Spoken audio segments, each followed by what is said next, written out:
Kondisi terbaru Muhammad KC terbaring lemah di rumah sakit, butuh darah untuk selamatkan nyawanya. Kabar terbaru datang dari tersangka kasus penistaan agama Muhammad KC alias Kosman Kosasih bin Sunet. MKC kini dikabarkan dalam keadaan kritis pada Minggu 26 Desember 2021 malam. Muhammad KC dirawat di RSUD Ciamis setelah sebelumnya pingsan di dalam ruang sidang di Pengadilan Negeri Ciamis pada Jumat 24 Desember 2021. Kuasa hukum Muhammad KC, Kamarudin Simanjuntak, mengatakan kliennya butuh darah sejenis untuk segera dilakukan transfusi darah. Ia mengatakan pada Minggu malam kesehatan MKC semakin menurun drastis. Oleh karena itu, Muhammad KC sangat butuh darah sejenis untuk transfusi.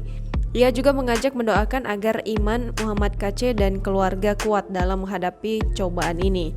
Komarudin menjelaskan sebelumnya Muhammad KC tiba-tiba pingsan di ruang sidang utama Pengadilan Negeri Ciamis saat sidang lanjutan kasusnya digelar secara maraton pada Jumat 24 Desember 2021. Muhammad KC atau MKC pingsan di depan majelis hakim dan harus dibopong petugas keamanan pengadilan keluar ruangan untuk mendapatkan perawatan.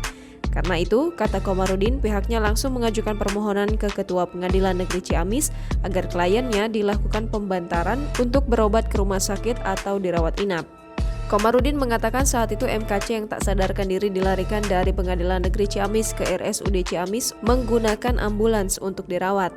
Dalam sidang sebelumnya pada Kamis 2 Desember 2021, Muhammad KC juga tampak tertidur karena sakit diabetesnya, di mana gula darahnya saat itu tinggi.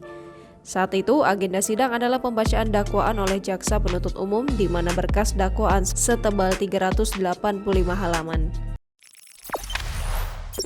Jangan lupa subscribe, share, komen, dan like ya!